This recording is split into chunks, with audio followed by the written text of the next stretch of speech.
English Reader 5 for Secondary School by Larysa Davydenko. Підручники and посібники Publishing House, 2016. All rights reserved. Page 2. Lesson 1. The Silly Sheepdog. This is the apple tree farm. This is Mrs. Boot, the farmer. She has got 2 children called Tom and Sam, and a dog called Poppy. Ted works on the apple tree farm. He bought a sheepdog to help him with the sheep. The sheepdog is called Patch. Tom, Sam, and Poppy say hello to Patch. "Come on, Patch," says Sam. "We'll show you all the animals on our farm." First they look at the hens. Patch jumps into the hen house and chases the hens. They are afraid of him and fly up into their house. "Now we'll go and see the cows." Patch runs into the field and barks at the cows. But they just stand and look at him. Then they look at the pigs. Pat jumps into the pig pen and chases all the pigs into their little house. Sam shouts at Patch. "Come here, you silly dog. Let's go to the sheep field," he says. "Look," says Sam. "One sheep is missing." "It is that naughty Wally again," says Ted, the worker. Suddenly, Patch runs away across the field. Ted, Sam, Tom, and Poppy run after him. Patch begins to bark. They all go to look. Patch has found a boy. The boy pets Patch. "Hello," he says. "I wondered who bought you when my dad sold his farm." The boy has found a sheep. "There is Wally," says Sam. "I have found her on the road," says the boy. "I'm bringing her back now." The boy whistles to Patch. Pat chases Wally back through the gate. She runs into the field with the other sheep. Ted looks in surprise. "Pat doesn't do anything I tell him," says Ted. "You don't know how to whistle," says the boy. Patch runs back to them. "You must teach me how to whistle to Patch," says Ted. "He's not a silly dog. He is a very clever dog after all," says Sam. Page 7. Lesson 2. Goodbye, Bramble. Bramble, the cow, lives on a very old farm. Bramble is very old too, but she gives enough milk for Farmer Boot and his family. The children like Bramble very much, and she can walk anywhere she likes. Bramble has got many friends. Her best friend, Charlie, the horse, lives next door. Every morning, Charlie goes off to work with old Mr. Hopper. One day, everything in her life has changed. Bramble saw her favorite shady tree chopped down. There were new fences. But worst of all, she couldn't talk to Charlie. Farmer Boot began to build a new cow shed. Bramble soon understood why. The new cow gave so much milk. Bramble knew she wasn't needed anymore. That night, the children came and hugged her. It felt like goodbye. Next morning, there was a cattle lorry in the farmyard. "Where am I going?" thought Bramble sadly. It was a market day in the town, and Bramble felt very lost. She didn't know her new owner. She had another journey in a lorry before she found out it. What a surprise! Old Mr. Hopper was her new owner. Every morning, Bramble gave Mr. Hopper enough milk for his breakfast. She and Charlie had great fun together, and their friends from the farm often came over to see them. Page 11. Lesson 3. The Hare and the Tortoise. One day, a tortoise was walking along the road when a hare came to her. "Hello, Mrs. Tortoise. You are walking slowly as usual, I see." "Why do you walk so slowly?" asked the hare. "I'm slow at walking, but when it comes to contest, I'm second to none," answered the tortoise. "I want to race you to the top of that hill," she added. The hare began to laugh.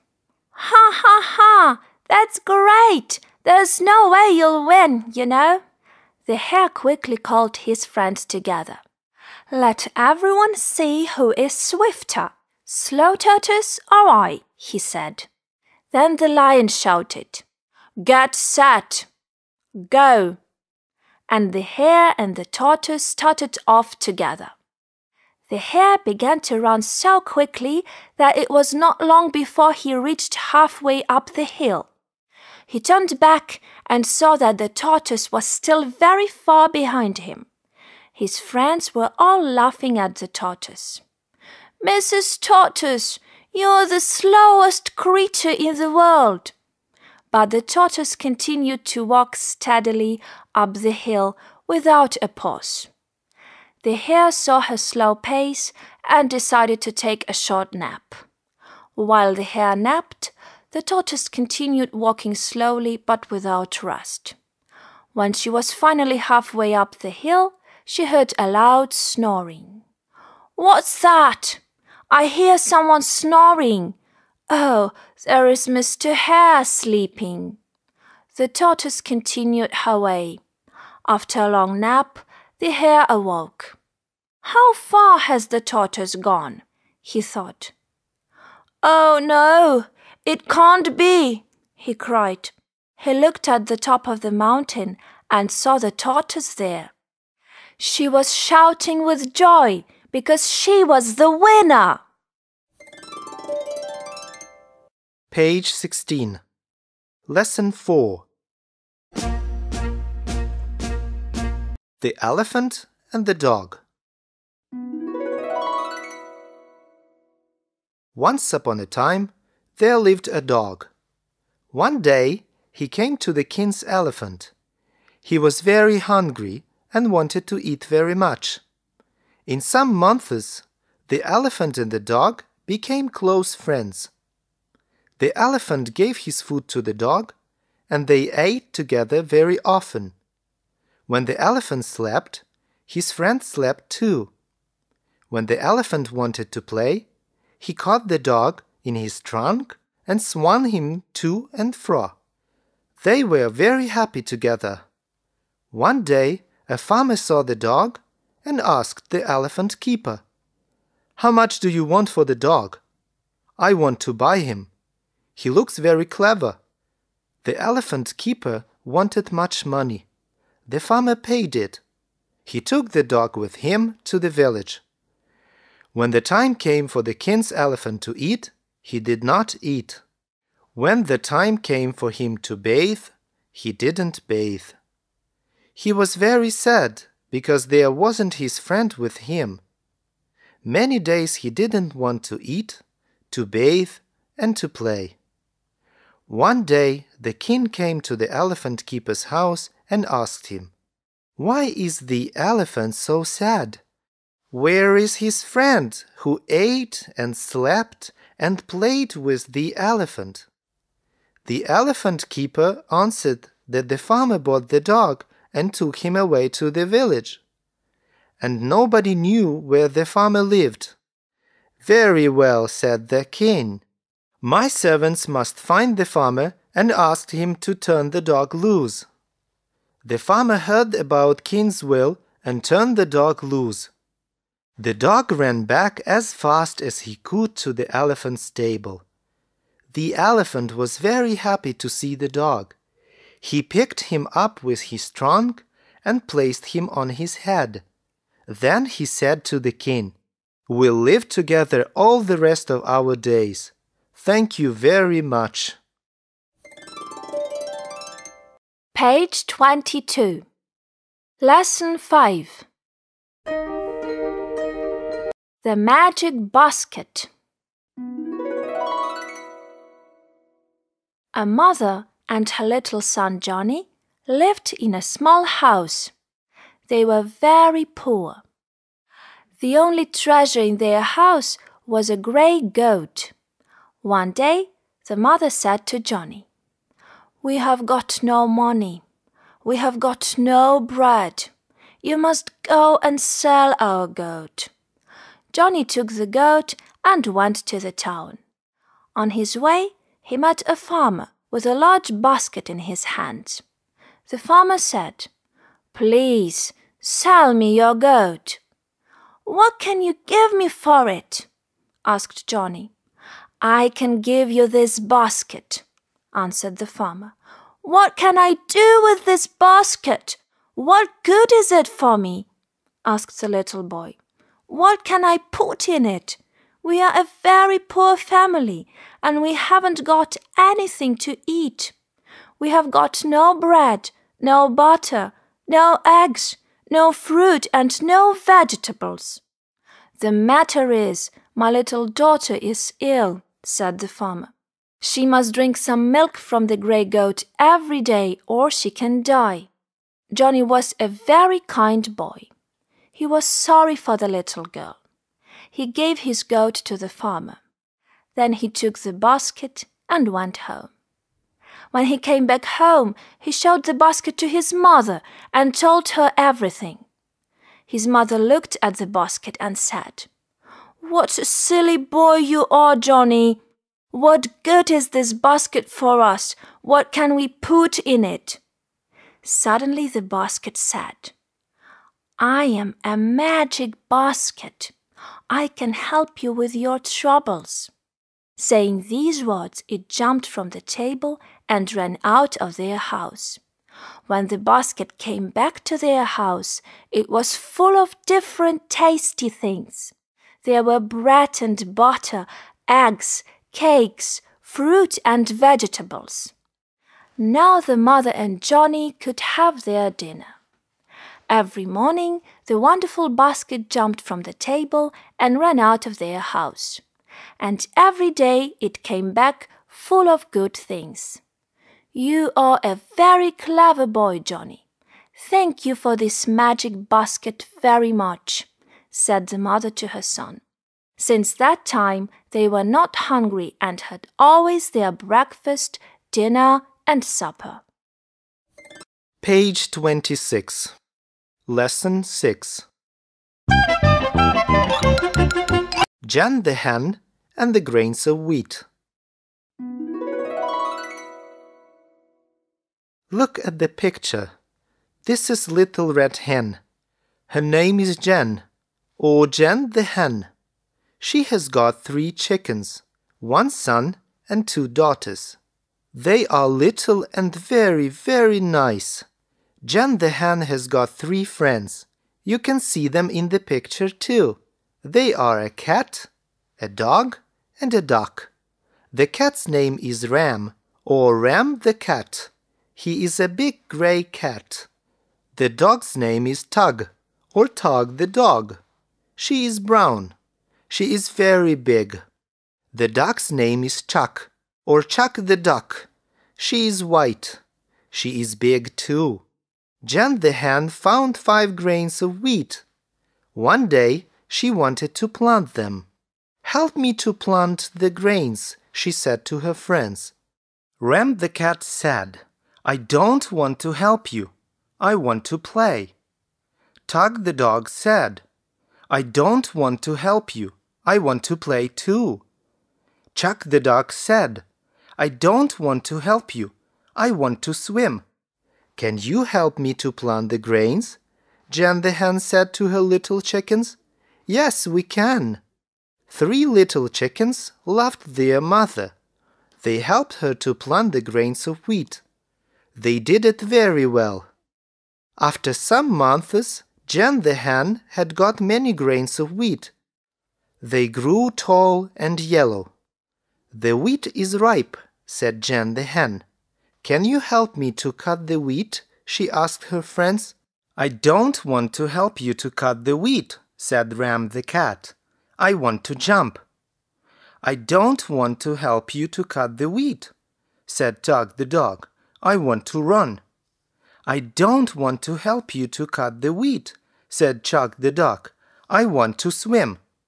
"What a pity," said Jen the hen. "Can you help me to cut the wheat?" she asked her little chickens. "Of course we can," they said, "with great pleasure." When the wheat was cut and threshed, she took it to the mill, and it was made into flour. Then she said to their friends, "Now I've got flour. Help me to make bread, please." "I don't want to help you to make bread," said Ram the cat. "I am very busy with mice." "I don't want to help you to make bread," said Tug the dog. "I want to sleep." "I don't want to help you to make bread," said Chug the duck. "I want to swim." "Can you help me to make bread?" she asked her little chickens. "Of course we can, Mother." They helped their mother to make bread, and did it very well. Jen the hen had got bread. "Do you want to eat the bread?" she said to her friends. "Yes, I do," said Ram the cat. "I'm hungry." "Of course I do," said Tug the duck. "I am very, very hungry." "Yes, I do," said Chug the duck. "I am hungry too." "But now I don't want to give you the bread," said Jen the hen. "I want to give the bread to my little chickens. They are very, very nice. They always help me." Page 31. Lesson 7. Red Riding Hood. Once upon a time, there was a little girl who lived in a cottage with her mother. Her grandmother made her a Red Riding Hood. She liked it very much and often wore it. She wore it so often that people called her Red Riding Hood. One day her mother said to her, "Please, little Red Riding Hood, take a basket of tasty food to your grandmother who isn't very well. Some bread and butter and a cake." Her mother put the things in a basket. "Don't run," she said, "but go quickly and carefully, and don't talk to any strangers you may meet." "Of course, Mother, I'll do just as you tell me." And she left the house. Her grandmother lived in a wood not far from the village. Red Riding Hood went very carefully. On her way, she met a wolf. She didn't know how bad the wolf was, so she wasn't afraid of him. She forgot what her mother told her. "Good morning, Red Riding Hood," said the wolf. "Where are you going so early?" "Good morning, Mr. Wolf. I'm going to see my grandmother who is not very well," answered Red Riding Hood. "Where does she live?" asked the wolf. "She lives in the wood. Her house is under 3 oak trees," answered the little girl. "This pretty little girl will be a tasty dinner for me. She will be more tasty than the old woman. But if I'm careful, I can eat them both up," thought the wolf, and he looked hungrily at Red Riding Hood. He couldn't eat her at once, because he was afraid of the hunters. "Look at those pretty flowers," he said. "Pick some flowers for your grandmother," added the wolf. "My dear grandmother is always glad to have some flowers," said the girl to herself. So she stopped to pick some flowers. But the wolf didn't stop. He went to the grandmother's house and knocked on the door. The grandmother asked, "Who is there?" The wolf made his voice soft and said, It's Little Red Riding Hood." "Open the door, dear, and come in," said the grandmother. Then the wolf went in and ate up old grandmother. He put on the grandmother's night-dress and a nightcap, got into her bed and drew the curtains. Red Riding Hood gathered many flowers and hurried on to her grandmother's house. She knocked on the door.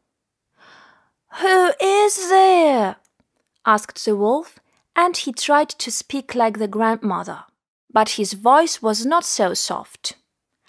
"I'm afraid my grandmother has a very bad cold," thought Red Riding Hood. "It's Red Riding Hood. Mother sends you some bread and butter and a cake." "Open the door, dear, and come in," cried the wolf. She went up to the bed and drew the curtains back. There lay her grandmother, and she looked very strange. "Oh, grandmother, what big eyes you have," she said. "The better to see you with, my dear," answered the wolf. "Oh, grandmother, what big ears you have," said the girl. "The better to hear you with, my dear," answered the wolf. "Oh, grandmother, what big hands you have," said Red Riding Hood. "The better to hug you with, my dear," said the wolf.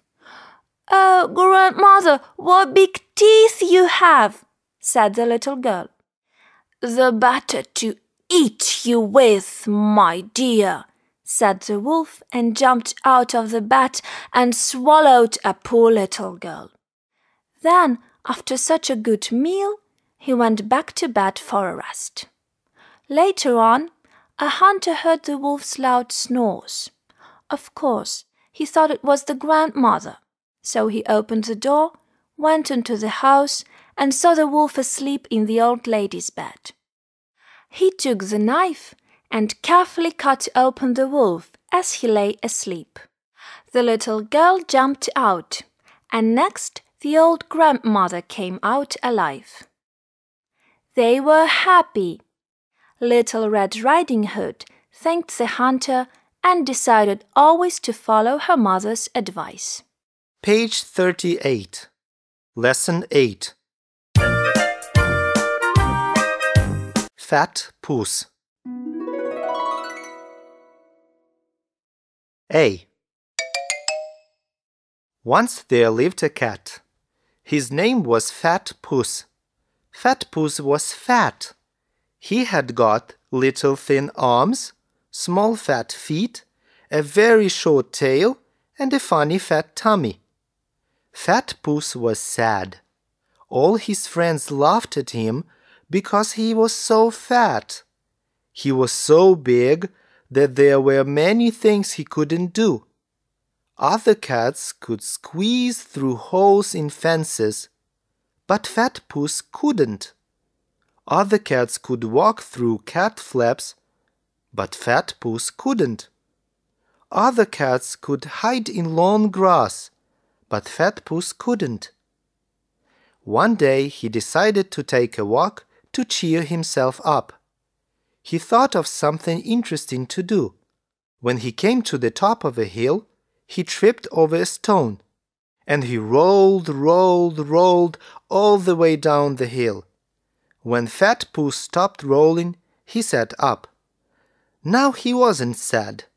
He enjoyed his unusual way of traveling very much. So, when he came to the next hill, he rolled down that too. "Oh, this is fun!" he cried. The next day, Fat Puss told all his friends about his great new adventures. All Fat Puss's friends tried rolling down hills, but they had got long legs and long tails and were very thin. They couldn't roll like Fat Puss, and they were very disappointed because of it. Then Fat Puss was happy because he could find an exciting thing that he and only he could do. Page 39. Fat Puss finds a friend. B. Fat Puss was very sad. He was rolling downhill so much that his tummy was sore. Now he had nothing to do. All his friends were busy chasing mice. Fat Puss tried to chase mice too, but he couldn't catch them because he couldn't run very fast. So he sat down in a corner of the room and cried. Suddenly, he heard a little voice. "Hello," said the little voice. Fat Puss looked down. There in front of him sat a small mouse.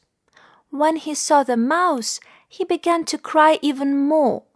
All the other cats could catch the mice, and he could not do it. "What's the matter?" asked the mouse.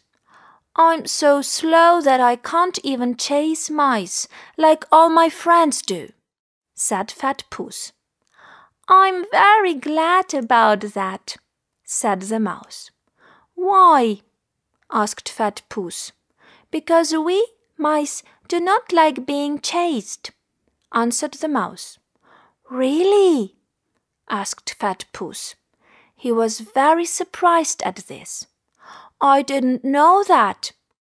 I think it's a good thing that I can't chase mice."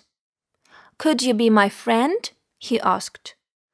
"Of course," said the mouse, "as long as you don't chase me. By the way, my name is Florence."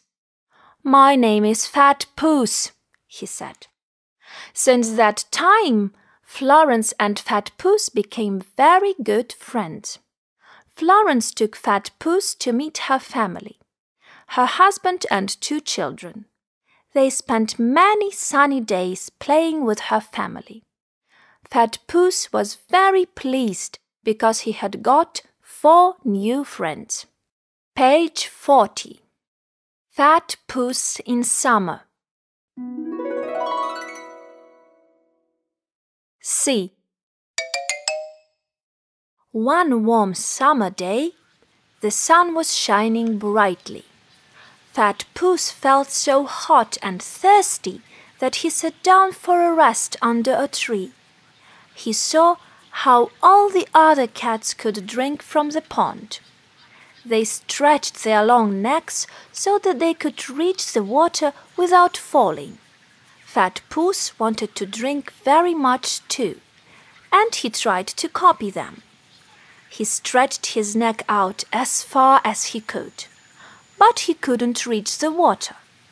He stretched a little more until he tumbled into the pond.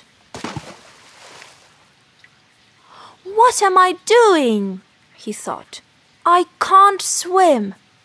Soon Fat Puss found that he didn't need to swim. He was floating. The other cats saw that and tried to copy him. But they were so thin that they couldn't float. They were very disappointed and angry. Fat Puss was very glad that he could float in the pond. Now he could drink as much as he wanted and have fun at the same time. Page 41. Fat Puss meets a stranger. D. One day, Fat Puss went for a walk. He came across the stream. He never saw it before. Fat Puss felt very hot, so he decided to jump into the water and float around for some time. Suddenly, he saw a brown furry creature who was swimming to him. He saw that he had got very large teeth. "Oh dear," thought Fat Puss, "what shall I do? This is a brown angry monster with big sharp teeth. He's going to eat me up." Fat Puss could not swim. The creature was coming nearer and nearer. Fat Puss closed his eyes and waited for the attack. "Hello," said a friendly voice. Fat Puss opened his eyes. "Hello," he answered. "Don't be afraid," said the creature. "I won't harm you." "You're not going to eat me up?" asked Fat Puss. "No, of course not," answered the creature. "I don't eat animals. I eat only plants. My name is Taki." "I'm a beaver," said the creature. "I'm Fat Puss," said Fat Puss. "Now would you like to swim with me?" asked Taki. "I'm afraid I can't swim," answered Fat Puss sadly. "I can only float." "I'll teach you how to swim then," cried Taki. "Thank you very much," said Fat Puss. Taki taught Fat Puss how to swim, and they became very good friends. He was very pleased to have got another nice new friend. Page 43. Fat Puss at Christmas. E. One winter morning, Fat Puss went for a walk. He discovered that everything was covered in something cold and white. He didn't know what it was, so he went to ask Florence Mouse. "Oh, that's snow," said Florence. "Don't be afraid of it. It's quite all right." Fat Puss decided to ignore the snow and do what he did every morning, roll down a few hills. Fat Puss found a hill and began to roll. But as he rolled, the snow stuck to him, and he looked like a large snowball. "Oh dear," thought Fat Puss. "I can't see where I'm going. What shall I do?" He bumped into a little fir tree, and the tree fell down. Fat Puss didn't like to leave the tree, so he picked it up and took it to show Florence. "It's Christmas tree," said Florence. "We must decorate it, and then we can sing carols around it on Christmas Day." "Oh, what a lovely idea," said Fat Puss. Florence collected fir cones, old leaves and conkers in the wood. Her children painted them bright colors. Then Fat Puss hung all the things on his tree. It looked gay and pretty. Then, on Christmas Day, Fat Puss and the Mouse's family all had fun. They sang carols around their own Christmas tree. Page 51. Lesson 9.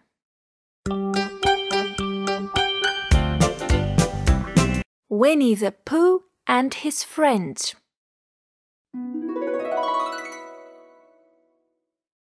A. Once upon a time, Winnie-the-Pooh lived in a forest. He lived near some pine trees in the forest. He liked to sit in a warm and sunny spot outside the front door. One day, he came to an open place in the middle of the forest. He wanted to see his friends: Piglet, Rabbit, Kanga and Roo, Owl, Tiger and Eeyore. And of course Christopher Robin. Piglet lives in a very big house. Tiger is Pooh's new friend. He is very angry, especially before breakfast. Pooh likes to walk in the forest with his best friend Piglet. Sometimes they meet in a special place and decide what to do. They like to sing songs walking in a forest. A hunting we will go, a hunting we will go, hi-ho the merry-o, a hunting we will go. One day Pooh said to Piglet, "Let's go and see Kanga." "You're just in time for a tasty breakfast," said Kanga. "Oh, that's great. It is what I call a friendly day," said Winnie-the-Pooh. Then they went to visit Owl. Owl's house was in a tree. He had an important sign outside his door. "Please, don't come in without knocking 3 times." They knocked on the door and said, "Let's go and build a house with sticks for Eeyore. Soon winter comes, and he doesn't have his own house." Owl agreed, and they went to Pooh's corner to build a house. As always, they sang a song. Swing our hands, swing our hands, swing our hands together. Swing our hands in our circle together. Page 52. B. One day, Winnie-the-Pooh came to an open place in the middle of the forest and saw a large oak tree. From the top of the tree, there came a loud buzzing noise. Winnie-the-Pooh began to think. If there is a buzzing noise, there are bees. If there are bees, there is honey. And if there is honey, I can eat it. So he began to climb the tree and sang a little song to himself. Isn't it funny how a bear likes honey? Buzz, buzz, buzz. I wonder why he does. Suddenly he fell down into a gorse bush. It is all because I like honey so much. Oh, help me, he cried. But nobody came to him. Pooh began to think again. He decided to go to his friend Christopher Robin for help. So he went to his friend who lived behind the green door in another part of the forest. He said, "Hello, Christopher Robin." "Hello, Winnie-the-Pooh," said Christopher Robin. "Have you got a balloon?" "What do you need a balloon for?" Pooh answered, "Honey. I shall try to look like a small black cloud." "Then take the blue balloon," said Robin. So they went with the blue balloon, singing a beautiful song. Page 53. A party for Pooh. C. One day, Pooh was in his house, counting his pots of honey. He is a very stout bear because he likes eating honey very much. But he is afraid of bees. They always chase after Pooh. Pooh is not greedy. He loves his friends. He gives Tiger some honey for breakfast. "Tigers don't like honey," says Tiger. "I like," says Pooh and begins to sing. Little Jack Horner sat in a corner, eating his Christmas pie. He stuck in his thumb and pulled out a plum and said, "What a good boy am I." One day, his friends were going to give a special party for Pooh. Owl flew off to tell everyone about it. "A party for me?" thought Pooh to himself. "What a lovely idea! Will there be those little cakes with pink sugar icing?" he asked Christopher Robin. "Of course, Winnie-the-Pooh. This is a party specially for you, and we've got some tasty presents for you. The best bear in all the world." Winnie-the-Pooh was very glad and happy. When they had all nearly eaten enough, Christopher Robin suggested to sing the song. If you're happy and you know it, clap your hands. If you're happy and you know it, clap your hands. If you're happy and you know it, then your face will surely show it. If you're happy and you know it, clap your hands. If you're happy and you know it, stamp your feet. If you're happy and you know it, stamp your feet. If you're happy and you know it, then your face will surely show it. If you're happy and you know it, stamp your feet.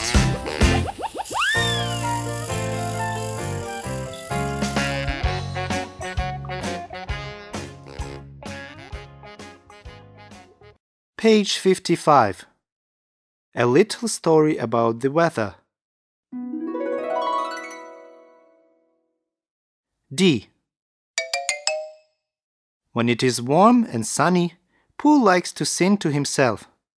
I could spend a happy morning seeing Roo. I could spend a happy morning being Pooh. Pooh is singing his song for snowy weather. And nobody knows, tiddly-pom, how cold my toes, tiddly-pom, are growing. Pooh, says Piglet thoughtfully. It isn't the toes so much as the ears. In one very sunny day, Pooh, Piglet, and Eeyore were walking in the forest. Suddenly it began to rain.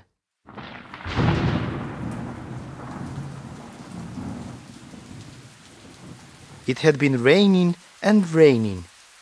Piglet's house was surrounded by water. Winnie-the-Pooh was a very brave creature, and he rescued Piglet in a special boat. 3 cheers for the wonderful Winnie-the-Pooh! After it, the 3 friends began to sing their song as they always did.